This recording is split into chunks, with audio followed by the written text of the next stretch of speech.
Hello, Cleveland, and welcome back for another edition of the Dogland Podcast. I'm your host, Jackson McCurry. Uh, if you're expecting OBJ talk, come back later this weekend. We'll have another episode. We're going to dissect everything about that because I know you guys been wanting to know what me and Anthony think about it. But tonight's episode, we got Ace Boogie of AFC North Talk. If you guys enjoy Tony Serino and his Steelers talk, Ace covers the Bengals for them.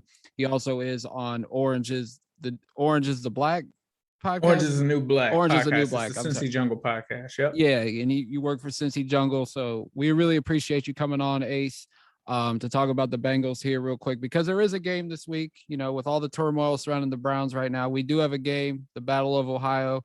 Thanks. Ace, I mean, the Bengals off to a 5-3 start this year. Have they exceeded your expectations? Like, I think they've been one of the big surprises of the league so far. How do you feel about the Bengals so far this year? Well, I actually feel like I was one of the few people that kind of had them at kind of this record right now, or actually I might have had them possibly a win better at this point. But the real surprise for me was I didn't have the exact wins and losses, like in terms of the teams that they would win against and the teams that they would lose against. I definitely didn't have the Ravens as one. I think that I had them splitting with one, and I felt like I think this one that beginning of the season, I believe I had that one as a loss. But for the most part, this was the record that I was kind of seeing. And it was honestly based off of some of the teams that they faced early on in the schedule, right? Like the Jacksonville Jaguars. They had a lot of teams before the season that I looked at and I was like, all right, this team has a new coach and a rookie young quarterback. And, you know, the Bengals kind of know a bit about having that kind of situation. So when you have to play a team like the Jaguars, Jets, and I think that there were some other ones in there, I just kind of felt like those would be some gimme games. I think the Lions was another one, right? And to start the season off, I actually felt like that was the easier part of the schedule. I know one of the games that I had as a loss was the Minnesota game. They ended up winning that game. I had the Bears game as a win because you're thinking about, okay, is Justin Fields going to be in that one? But obviously we lost that one. And then the Steelers game, I think I originally had it as a loss, but then the closer that we got to it, and when I saw Stephon Tuitt go on IR, I immediately switched it to a game that they could win. So for me, from my perspective, I'm not too surprised at the overall record, but I am surprised at some of the outcomes of the games, like the Packers game. I had that as an L, right? But the way that they played in that game and even the Ravens game, the 41-17, definitely was surprising. But then on the flip side of that, they lost games that I thought that they would win, right? So the Bears game, the Jets game, some of those games didn't go that way, but the overall record I actually kind of had them having because I felt like the harder part of the schedule is actually kind of the meat and the bones of what we're into now and late in the season. And so it's not too big of a surprise for me. But if I had to say in terms of the team, what has been a surprise, I definitely would say the defense. Like I kind of saw us as, you know, if we can get into the top 20, that would be ideal because the defense was extremely bad the past couple of seasons because we had a lot of guys that weren't really fitting the scheme that Lou Anarumo had. And, you know, Lou has had his fair share of issues within the past couple of seasons. So I did not expect the defense to definitely deliver like they did. But that is kind of where my expectations have been with this team. But yeah, overall, though, I will say that I thought that we were about a year from making a real playoff run. I felt like that was going to be next year. I felt like this was probably going to be like an 8-9 win team. And given the extra game, I didn't think that that would be enough to kind of make a playoff push. Now, this team that I'm seeing now could potentially win probably 10 to 11 games. So that definitely is surprising to me. Yeah, I mean, you talk about the defense. Let's go ahead and bring that up. I mean, it's a nice blend, like I mentioned in our pre-show notes. Like you got your established guys here already, guys that you've drafted like Sam Hubbard, Jesse Bates, guys that have been around for a long time. Then you guys go out in free agency this past offseason. You bring Trey Hendrickson in, you bring Larry Ogunjobi in, who's a former Brown. Eli Apple, I think you guys brought him in over the last couple years as well. I mean, just a nice blend of the draft and free agency has really vaulted this defense to where you said you were hoping for a top 20. Right now, they're a top 10 scoring defense. So, I mean, and I think that's been the most eye-popping thing. Obviously, the offense, which we'll get to, but the defense has really taken a step forward. Yeah, I definitely agree with you. I mean, honestly, the Bengals defense last year was hard to judge them because, as I said, they kind of essentially, when Zach Taylor took over, there was they had like a really tough time finding a defensive coordinator that was going to take this job. They interviewed a guy at Florida. I believe his name is Mark Duffner or something like that. I might be butchering the name. But he essentially told them, like, no, I can't take over his team. And that Bengals defense at the time had, some aging veterans and some guys that really just didn't fit the 3-4 scheme that they wanted to switch to. And so it took them the longest to actually find someone to take the job. And then we ended up hiring Lou Anarumo. But the thing was, they had a lot of these guys that they committed to. They had just signed Geno Atkins and Carlos Dunlap to some pretty lengthy extensions. And they still had guys like William Jackson III that they were still tied to. And so essentially when they came in, they found out pretty quickly that those guys didn't fit the scheme. And then last year, not only did that happen, the Bengals defense just went through a crazy amount of injuries last season. Like they went out and they got DJ Reader, right? They went out and they got Trey Waynes, and both of those guys, like Trey Waynes didn't even play a game and they missed him for the season. And then after week 2, DJ Reader was gone. And then Geno Atkins had a major injury as well. And so they were signing guys off of the street to play D tackle. We're talking week 1, right? They had some guys that aren't even in the league right now starting when you're talking about Xavier Williams and guys like that. And then at the corner position, as soon as Trey Waynes went down, that immediately hurt the depth at the cornerback position. They got some solid play from Mackenzie Alexander, but then, whenever they would have an injury, there were times that William Jackson III was out.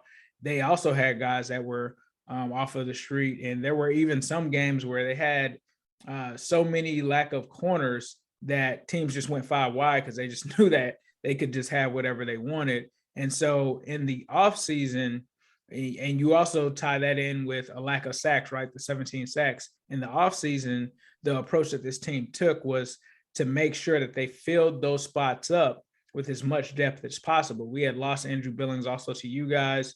And then Josh Tupou opted out for COVID. And so literally they were just super aggressive at the defensive tackle position, adding guys there. Larry Ogunjobi, as you talked about before, getting some guys in the draft.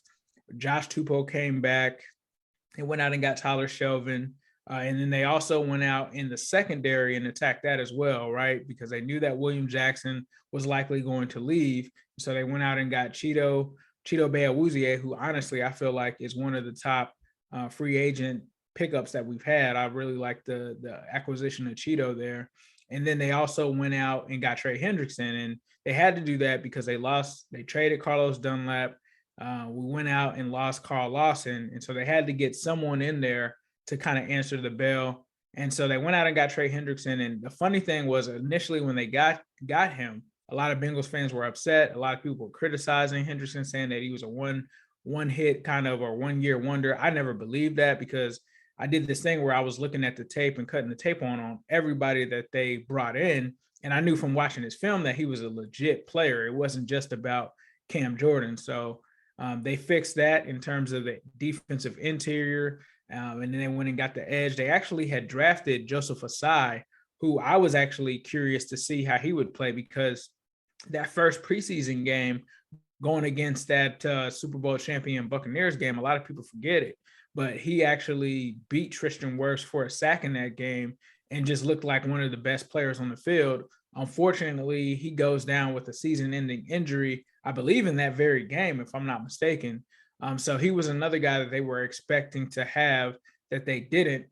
And then you just had guys that just really better fit the scheme. And so that defense has literally taken over. However, they did show some issues last week against the Jets, but overall in the season, they have been very impressive. Yeah, they really have been. I've been very impressed with their performances so far, except for the Jets game, obviously, which that's a whole another story. Joe Burrow, obviously, last year we seen the glimpses of his potential before the knee injury, and then People were wondering, is he going to be ready for the season? Well, he came back and Ace, Burrow's still looking like the real deal. 20 touchdowns to 9 interceptions, over 2,200 yards so far through 8 games. I mean, obviously we're not surprised by Burrow, but I mean, to see him bounce back from the ACL injury and having the great start he is this year, I mean, it's not a surprise when you look at Burrow, what he brings to the table. Yeah, definitely not. I think, like you said, the strongest part about Joe Burrow, I think, is just the mental fortitude and just his personality, the type of guy that he is. And I think that if any team in the division saw what his real potential was, I think it was Cleveland, right? Because we had the great game week 2, and then we had the matchup later on. But if you were to talk to Steelers fans and Ravens fans, because they only saw him in those games that we had against them, and in those games, he was sacked by the Ravens 7 times. He was sacked by the Steelers 8 times. They didn't really have an accurate picture of how good Joe Burrow was, because those were probably his 2 worst games, right? But Joe Burrow, I think from day one, given the deficiencies that team had, he still had us in games with good teams. And that's what we kind of walked away from. And we were like, man, this guy has the worst offensive line in football.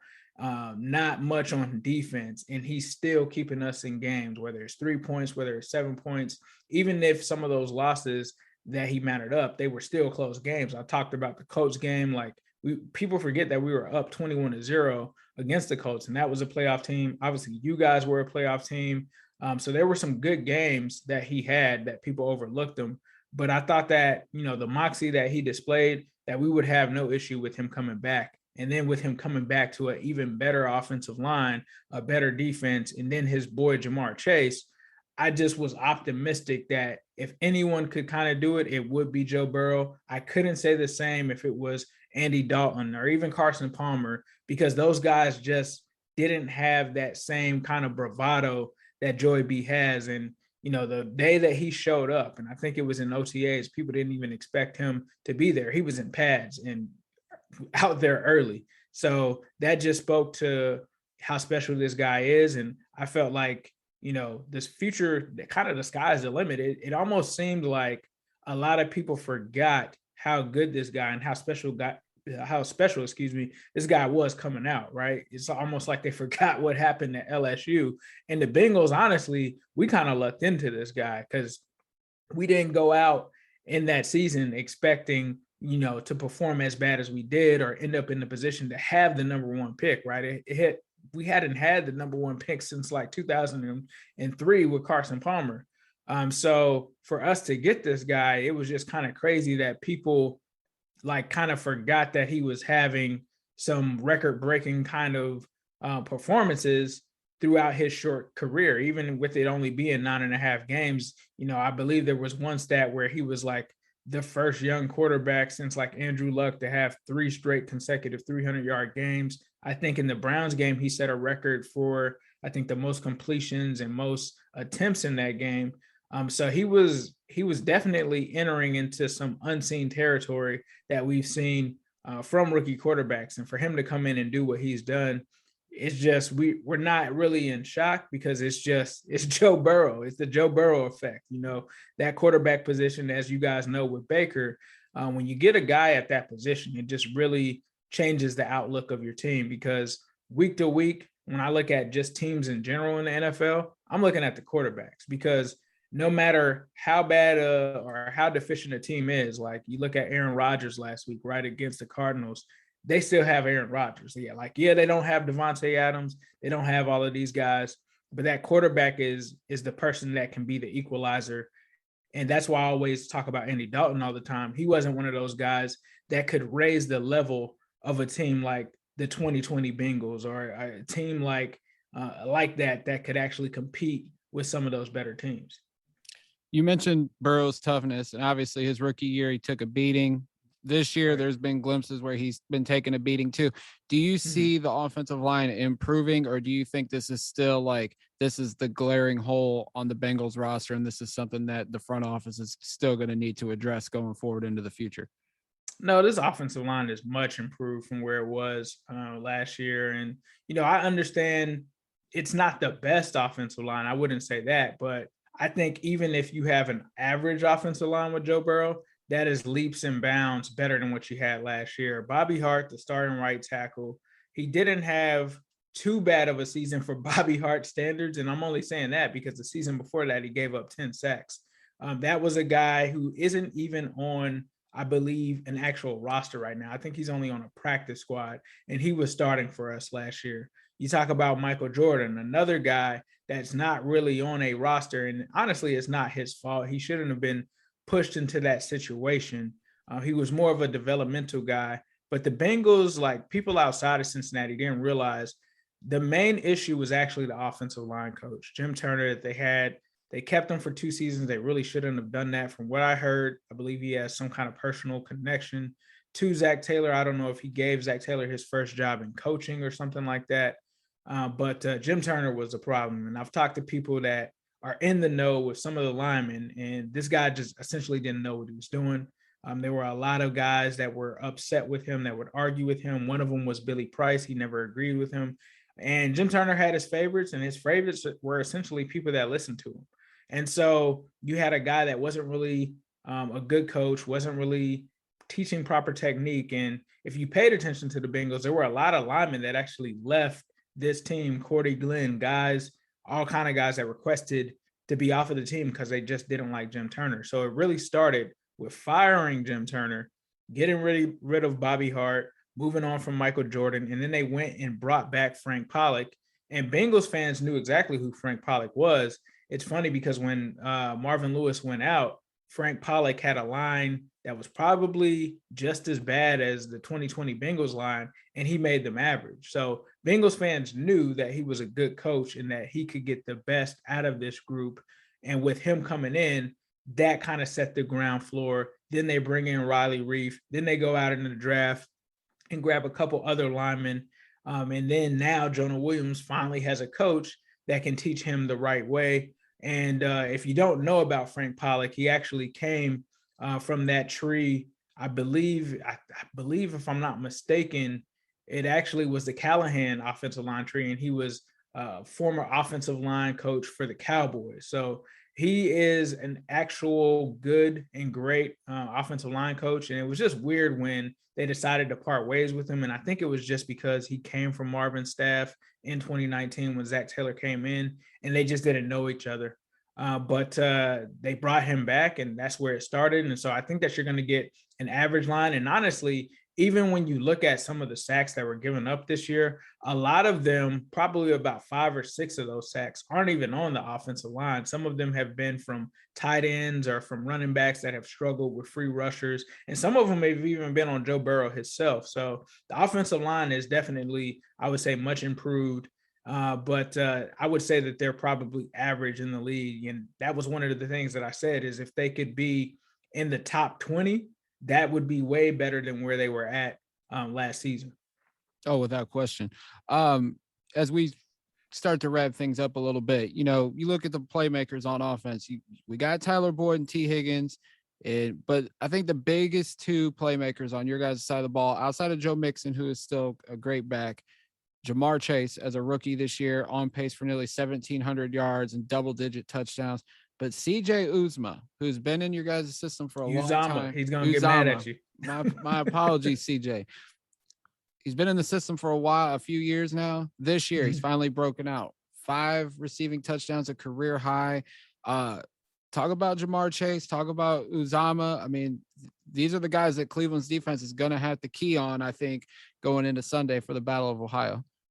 Yeah, Chase is just he's a very confident, very smart player. He's not going to brag or boast or anything like that. But the one thing that struck me is that he comes from a winning pedigree, just like Joe, right? And these guys had a hell of a connection at LSU, and Bengals fans and Bengals coaches saw that when we were scouting Joe Burrow. I even remember back then people and Bengals fans saying, hey, what if we just go ahead and get Chase next year? I remember that happening right after we took Burrow. Never would we have thought that the Bengals would be in position to actually do that, and they've made that happen. And JaMarr Chase is a complete receiver. I know a lot of people talk about the deep balls and stuff like that, but he's the type of player that can also beat you in the short and intermediate. And he's just a physical specimen. I saw him in person when I was in Cincinnati. Probably, I think it was for the Thursday night football game. We actually went out to the club and Uno pulled up. And when Uno pulled up, the one thing that stuck out to me, and T. Higgins was there, Tyler Boyd was there. The thing that stuck out to me about Uno was just his build, like his mass. He was way bigger than I assumed that he was from seeing him in clips from LSU and just for the Bengals. And he's kind of like a running back in a wide receiver's body. And I think that is what I would probably describe his game as, is when he gets the ball after the catch, he's a hard guy to bring down. I mean, those shoulders are massive. He is not a small guy. You're talking about a wide receiver that's 6 foot, right? But he's 200 and something pounds. And so you're talking about a guy that's bigger than cornerbacks who are probably, $180, some of them are $160. So it just depends. But he's a hard guy to bring down. He's very smart with his routes. And then CJ Uzomah was another guy that a lot of people didn't realize got injured in week 2, right? And he was forming a pretty good relationship with Joe last season. And we kind of knew about Uzomah due to the woes that we had with Tyler Eifert. Uzomah was always kind of that consistent guy. He's very big. He's athletic. I believe when he was at Auburn, his last year, he didn't even have a wide receiver coach, or he didn't have a tight ends coach. So he had to go with the wide receivers. So we always knew that the potential with CJ was there. And we knew that a quarterback like Burrow could bring it out. And I actually think that CJ is kind of the key to this offense, because a lot of teams will focus, and rightfully so, they'll focus on JaMarr Chase, they'll focus on T. Higgins and Tyler Boyd. And I think it's until you prove or show that you can use Uzomah, then they kind of worry about him. And it seems like whenever this offense kind of lulls, once they start going to Uzomah, he's just been a guy that really takes them to the next level. You talk about what he did week 1 in the Vikings game, and he's also coming off of a major injury. He's actually coming off of a Achilles injury. So my only concern was, where's his speed and how is he going to play once he's comfortable? And now he's in midseason form, playing very well these last couple of games. And he definitely is an X factor for us at the tight end position. Zach Taylor. The first 2 years were really shaky. Obviously, the Bengals were rebuilding. This year, off to a 5-3 start. Do you think he's the right coach for this team moving forward?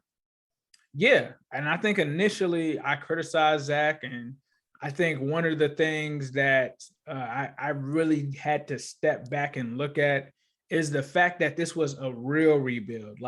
Us as Bengals fans, we've gone through like the Carson Palmer transition to Andy Dalton. And I guess you could kind of consider that a rebuild, right? Because they went and essentially changed out Chad Johnson in the Carson Palmer era.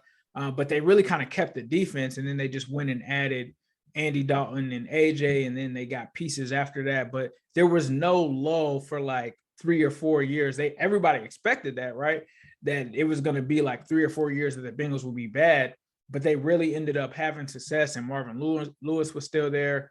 And then, after 2016 or 2015, things just start to go downhill. You start to see a lot of those players leave. You start to see those players like AJ Green, when they're hurt or they're not in there, that Andy Dalton can't do anything with this team, right? So you ended up switching and bringing Zach in. And the reason that they brought Zach in is because they wanted a young coach that was innovative on the offensive side of the ball after the Marvin Lewis stuff got stale. And so they went out and they got Zach Taylor. And when you really look at the situation, he was kind of behind the 8 ball from the get-go. When we hired him, it had to be after the Super Bowl, which meant that he had to pick his staff after everyone had been picked over. I told you about how it took us a very long time to get a defensive coordinator.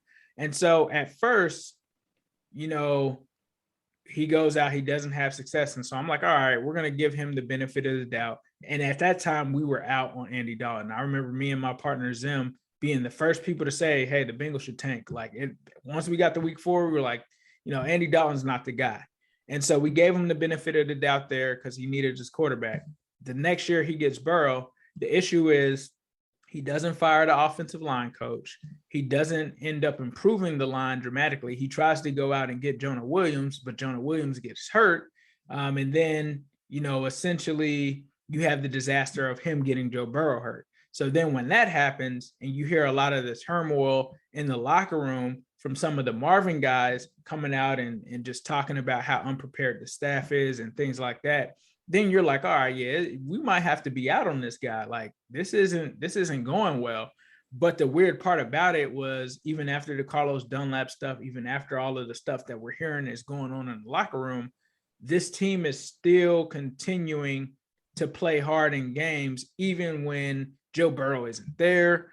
And you're like, okay, well, that's weird. If he lost the locker room, these guys would just be quitting. But you didn't see that. You saw Ryan Finley and these guys. And I think that was a major win for him because you already know how we all feel about the Steelers. For them to go into that game with Ryan Finley, who cannot complete a pass probably over 10 yards, and to beat a Steelers team like that, that definitely bought him some rope in Cincinnati after a long season. And then they went on to win a couple of other games. They were competitive. And then the biggest part about it was Joe Burrow endorsed him. That I think went the furthest way for it. And then when you step back and look at the situation and see, hey, we had guys on defense that just really didn't fit the system. He needs to get his guys. That's going to be a 2 or 3 year kind of thing. That's when I kind of started to sit back and look at it. And I'm like, yeah, you're right. Like, why would I even expect us to just go and turn right back into a playoff team just because we hired this coach? Like the rest of our roster is not good. And I go back now, even to this day, and look at that 2019 roster and even the 2020 roster. And I'm like, this team is just not good. And I really honestly had that realization before last season, when we sat on AFC North Talk and we went around the position groups, and then I had to actually watch the rest of the division. That was the first season that I literally watched everyone else's in the division's games. And I was like, man, we are far away from these guys. Like we have to, Joe Burrow can bring us there, but we got to improve other facets of this team. And so that kind of opened my eyes to the deficiencies and what Taylor was dealing with. And then I was like, all right, well, this is the last year for him. He's got his team. He's got his guys. Joe Burrow is back. There should be, if this guy can't win 7 games, then we're out on him. And he started to learn how to win. The one thing that I will say about Zach is he always makes adjustments, something that Marvin never did. And so I do think that this team is his team. And a lot of kids on the team respect him. He's a smart guy. He's a humble guy. He's not, someone where he feels like he's got to run everything and no one can come to him. And he's the type of guy, I think one thing that stood out to me is, and I saw it, but I didn't see it, at the Jags game after they get that win, after a comeback victory, I saw him like dap up Joe Mixon, but that was the only thing I saw. And later I saw a clip on Twitter where he literally shook every single player's hands, whether you were a practice squad player, the kicker, the punter, all of them congratulating them on the victory. And that's just what Zach Taylor has been. He tried to come in here and establish his own kind of culture and change the culture because, as you know, Cincinnati, they didn't have the best reputation in terms of culture, even through the Marvin Lewis era. And so that's something that he did. And a lot of the players that he's brought in, they came from winning teams. You talk about Von Bell, you talk about Trey Hendrickson. Some of the guys that he brought in, they had never been worried about beating the Steelers or, being afraid to bungle a game or something like that. And that's just all with Zach Taylor. He goes after team captains with draft picks and all kind of stuff. So, yeah, I think that he is the coach for this team. He's not a perfect coach, but I think he is far and vastly improved this season. Without question. And I will say, even though I'm a Browns fan, I'm happy Cincinnati's going in the right direction. I just, two times out of the year, I just hope the Browns whoop their ass. But I understand. I was the same way with the Browns, bro, because I feel like for the most part, we've had like a kind of brother relationship. Like we both hate the Steelers. We both don't really like the Ravens, and we're both from Ohio. It's just like you said, those 2 times out of the year that we play each other, that's the only thing. And I was pulling for the Browns last year. I had Bengals fans upset with me because I was just acknowledging how good you guys were last season. And they were like, oh, Ace is a closet Browns fan. I'm like, no, they just have a good team. You got to keep it 100. Yeah, you got to give credit where it's due. Going into Sunday, what's your prediction for the Battle of Ohio? This is going to be a tough one, man, especially when you talk about the OBJ stuff lingering in the background, it's hard for me to call it because I feel like Baker's going to have a chip on his shoulder. Stefanski's going to have a chip on his shoulder. And after seeing what happened in that Jets game, if Stefanski cuts on that tape in that Jets game and figures out how to attack this Bengals defense, that gives me concerns. But the one thing that I will think that will help the Bengals out is Joe Burrow. He doesn't forget many things, right? And I know he doesn't forget the week 2 matchup that him and Baker had, and Baker sweeping him essentially last year. He's got that on his checklist. And so I think that Joey is definitely going to get up for this game. He's definitely looking towards the part, I guess, 3 in this matchup between these guys. And I think that is going to be an extremely exciting game. And I'm glad that it's getting the national coverage and insight. But I think that if the Bengals are to win this game, they've got to return to playing the kind of defense that they did before the Jets game and outside of the Packers game. And on offense, they just got to score consistently. And with this game being at home, I think that it bodes well. And the Bengals don't have as many distractions as the Browns do based off of the OBJ thing. So I think that the Bengals can pull this game out at home, but I do not think that – I've been hearing people say it's a foregone conclusion. I don't believe that. I mean, this Browns team is good. You look at the players that are on the team, and if they all rally around Baker, that's going to be a hard team to beat. You know, the AFC North is a tough division. These teams are all talented. So it wouldn't surprise me if it goes either way, but I think since the Bengals are at home after a 3-game road stretch, I think that they're going to try to get right and bounce back from that Jets loss. Well, I'll just go ahead and tell you, Ace. Romo and Nance are calling the game. The Browns haven't won a game when they called it, so the Bengals are definitely going to win this one. It's crazy how they have those kind of trends, right? Yep, 0-7. I mean, hopefully the Browns break it, but I mean, it never bodes well when they're calling the game. So go ahead and plug, your Twitter, your everything you got going on your end, and we'll wrap things up. And thanks again for the time, man. Yeah, no problem, man. You can find me on Twitter at New Stripe City. You can find me on YouTube at New Stripe City, where I do all kind of Bengals breakdowns and stuff like that. We have the Orange is the New Black podcast. It's called the Cincy Jungle Podcast in the Apple stores or wherever you get your podcast. So you can check out me and my man Zim Hude there. He actually just interviewed Dan Horde. Talked a little Bengals and Browns. So if you're a Browns fan and want to check that out, you can check that out there. And then, of course, I'm on the AFC North Talk with the roundtable of me, myself, Sonny, Tony Serino, and Quincy Carrier.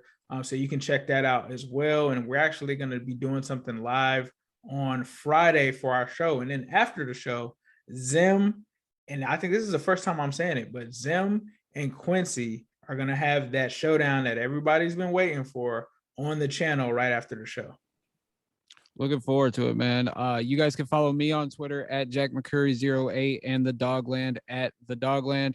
And until next time, because the next one's going to be interesting because we're going to break down the OBJ saga. Stick around for it. And as always, go Browns.